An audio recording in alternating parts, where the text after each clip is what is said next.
Ladies and gentlemen, welcome back to another video of Kale's Farms. And in all the planting videos, I said that Dad pulled a liquid cart behind that DB90.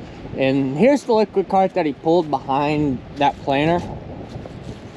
We've had this cart for a couple years actually.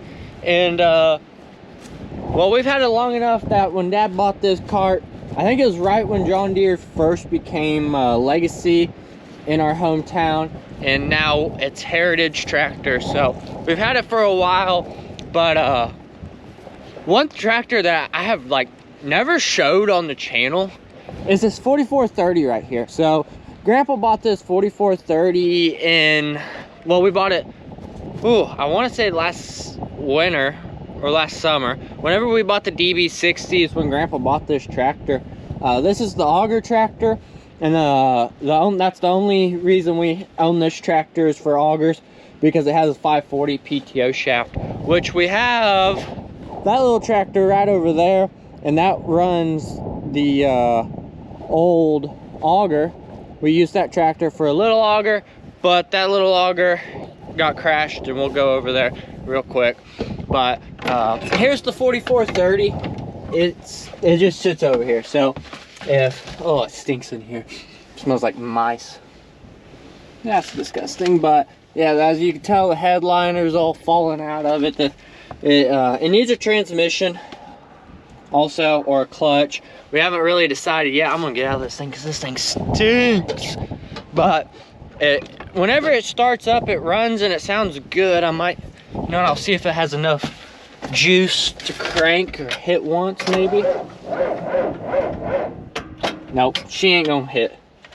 So, oh, it might help if the fuel was on. Yeah, she ain't gonna start. But it runs good. The motor in this tractor is solid, and it's a solid tractor, but it needs some of its issues fixed. And our John Deere guy, Jonathan, the main mechanic that lives down the road from us, he is going to put a clutch in it this summer at some point in time. We also got the Besler stock chopper, and yeah, we got a broken auger back here. So this auger, one of the cables on this auger broke. I don't remember which one it was, but this auger, it snapped in half.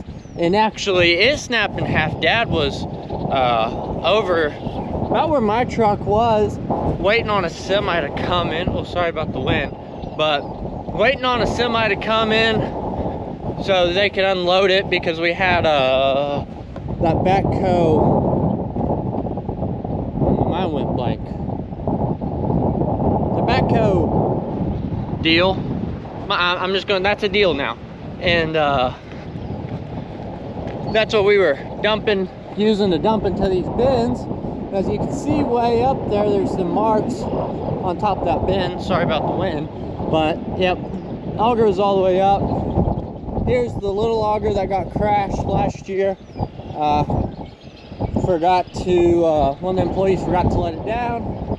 It flipped over and it bent this subframe right here. But we're gonna go back to the truck. Figured I'd show you guys a little bit of the equipment here at the house that we don't really use much or anything. And those bins are, if I remember correctly, those are 100,000 bushel bins.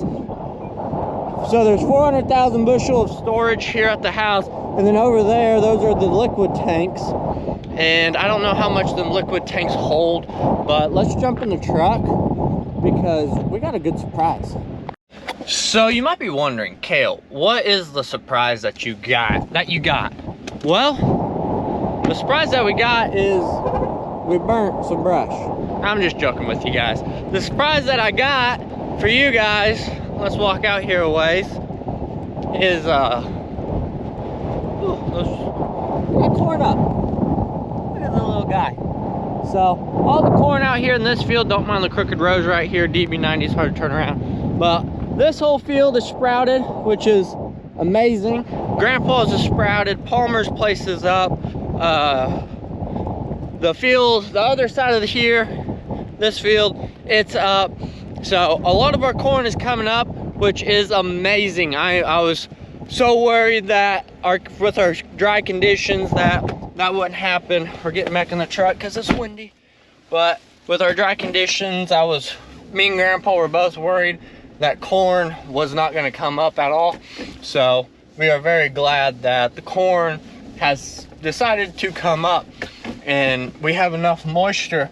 But we're running into an issue, and that issue is we're getting to a point of time right now where, oh, that's rough, where our moisture level, well, we're losing it at a rapid rate, because today sits 64 degrees and the wind is just going and going.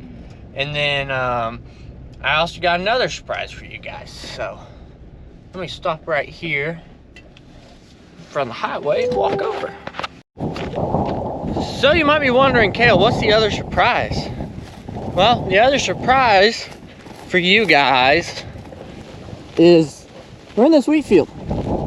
So this wheat, like 2 weeks ago, was tidy, and we side dressed this wheat, and oh my god, this wheat is looking beautiful. Like, it's looking so good out here in this nice beautiful wheat field. So all of our wheat has been side dressed and it's ready to go. Jacob's about to hit the wheat again for the second time also. So hopefully before too long, this wheat will just decide to kick off and everything will go really good. And I'm hoping for a good wheat crop this year. We finished planting corn 2 days ago, so we got about 1,966.6 acres of corn in the ground. So that's a very good thing that all the corn is done. But we only have one issue, and that it's kind of a bigger issue. So you might be wondering what the issue is. Well, the issue is the DB60, and the big issue is, so we have all the hydraulic hoses and all the remotes, but we only have one set of remotes left. And well, here's one set of hoses, here's another set of hoses, and then right here is another hose. So we got 4 hoses that need plugged in, and we only have one slot, which this hose right here, this is a dump, so we need 2 more. Well, 1 more valve stack. We don't got 1 more valve stack. So what we're thinking about doing is taking this hydraulic motor and the other hydraulic motor and the vac motor and tying all of them together for one. So that will get rid of a slot. So therefore we can tie everything together, save some room, make the DB60 work on the back of the 9460, so I can plant beans in the 9460. The only other big issue is, the only tractor on the farm that has enough remotes to pull this DB60 how the DB60 is without changing any hoses or anything is the Cat Challenger. And I hate the Cat Challenger. Like, Dad bought that tractor just to plant with because that was Dad's job on the farm. Well, since I'm the planting operator this year, I want the 9460 so I can have plenty of power and everything. And I'm just now learning the deer monitor. So what it really boils down to is I don't want to mess around with the Cat or Fendt or whatever you guys call that tractor, because it is practically a Fendt tractor. And it's also a Cat tractor because AGCO owns the Fendt lineup, and AGCO also owned the Cat or Challenger lineup brand. But I'm trying to learn everything on the 9460 and the 2630 monitor with the Star 3000 globe up top, because that's what I know and that's what I'm comfortable with. I'm not really comfortable with running that Cat, and my brother, he likes running the Cat, but I don't like running the Cat. But like, just look behind us. That's like, they're meant to be, okay? The 9460 and this DB60 are meant to be. And if I could tug around that DB90, I think I can tote around this DB60. Which is, as you look, there's 2 more spots. So yes, we could add 2 remotes to this tractor and 2 valve stacks. The only issue with that, 2 valve stacks plus labor, would be almost about $10,000 to do. and we really don't want to be spending $10,000 on valve stacks for a tractor just to run a planter. We'd rather be spending that money on things to make our crops better, or making the shop better, the farm better. Invest it into the farm, not trying to invest the money so much into one tractor so we can pull a planter. So we'd rather spend $1,000 or $500 on hydraulic hoses just to make this planter work for this tractor, instead of spending $10,000 and adding the SCVs or valve stacks for this tractor. So if you guys are kind of on the same page as me, since you guys know I planted all of our corn and everything like that. So Grandpa's trying to do some research on everything to try to get this to work, and we're gonna call a couple people that we know and see what their DB60 is like and how many hoses it has and how it's set up, because a couple farmers around here have run DB60s and things like that. So we're gonna try to see how it can be transformed over from the amount of hoses, hydraulic hoses that it has, to try to eliminate some hoses so it works on the DB60.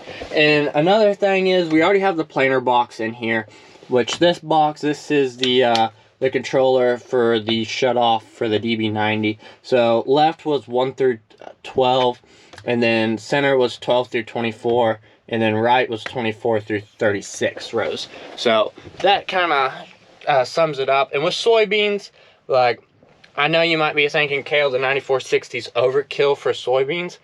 Yes and no. If it starts raining a whole bunch and the ground starts being wet, the 9460 will work perfect, because we'll have enough weight and enough power to pull this planter. But yes, I see what you guys might mean. If it's hot and dry, you don't need as big of a tractor. But this DB60 is heavy. This is a heavy planter. Any planter that says DB is a heavy planter.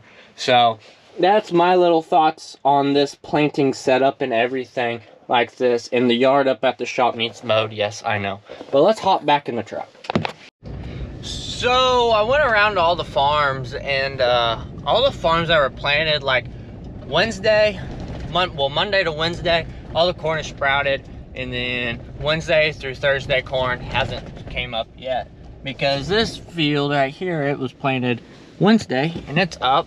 And then I went to a farm that was planted Thursday and it's not quite up. Some is, some isn't, but you can't row it yet. So, but Nana and Papa's, you can row. I don't know if you guys can see it through the camera, but you can row Nana and Papa's corn.